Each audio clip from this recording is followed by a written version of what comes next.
صباح الحنتي عليكم. بص يا معلم، الراجل اللي اسمه الرئيس السيسي ده مظلوم اعلاميا ظلم الحسن والحسين. الراجل ده من 2013 وهو شايل الطين لوحده، بيواجه خطط اهل الشر وكانها مباراه كره قدم، وهو الواد اللي نزل يلعب ضد 11 لعيب بالحكم، لا حليف ولا ظهر ولا اي حد واقف بيقول احنا فين، وكله حنبل في السجق وكله دماغه في البلاله. الوحيد اللي واقف معاه في الموضوع ده كله ربنا سبحانه وتعالى، واللي كان شكله مجهزه للماتش ده من يوم ما كان بيلعب استغمايه تحت البيت. الخطط اللي بيتكلم عليها الصحفي الاردني ده دي مش خطط جديده ولا ده اختراع القرن، يعني دي الخلطه السريه بتاعت الشرق الاوسط الجديد اللي كونداليزا رايس طلعت قالتها سنه 2006 وقالت لنا بالانجليزي هنفرتككم.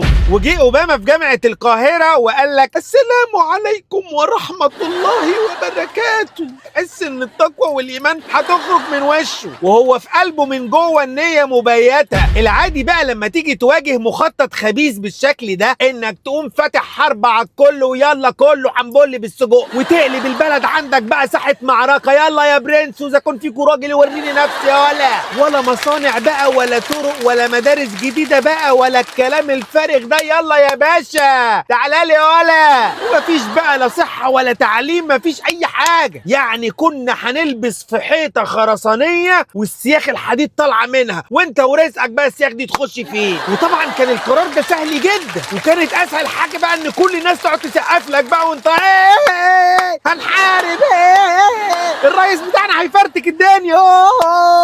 بس مين الشاطر بقى اللي يعمل الصح؟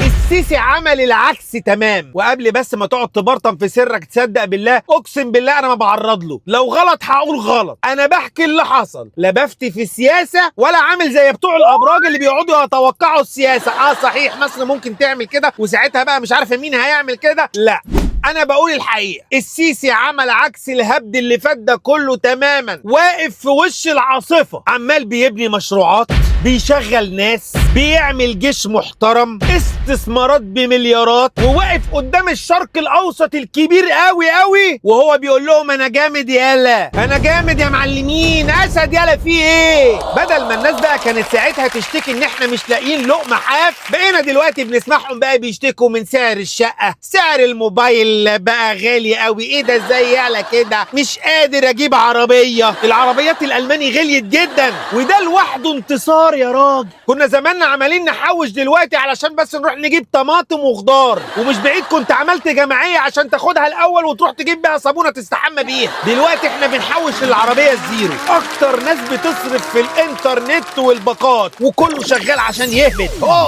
لدرجه في ناس بتخش تشحت على الهبد ده. لو سمحت ممكن تكتب لي بوست عندك ان انا عايزه محتاجه 5000 جنيه، يعني عندك اكونت وفاتحه باقه وقاعده عماله تشحتي وكله مخبي وشه بقى. اللي كاتبه اسمها زهره الباميه، ملكه الفراوله، حبيبه جوزي.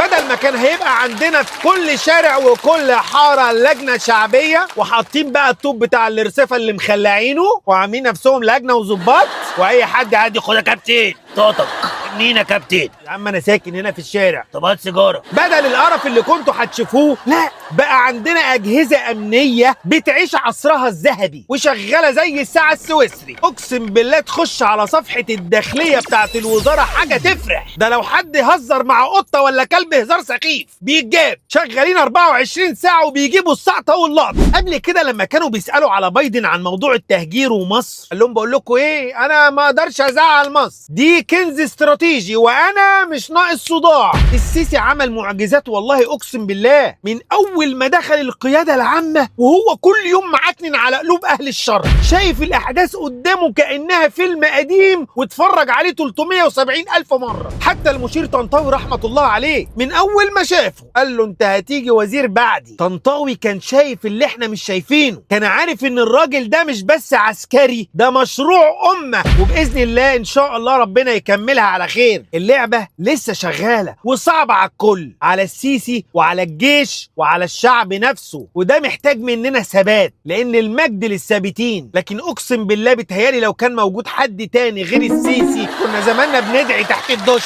الراجل ده ليه حق كبير قوي، وهيجي يوم وكل الشعوب العربية والعالم كله هيعرف إن عبد الفتاح سعيد حسين خليل السيسي طوق النجاة اللي ربنا بعته لنا في وسط الغرق. انزل في الكومنتات وقول كلمة حلوة من قلبك للراجل العظيم ده عزيز مصر وشيرها له.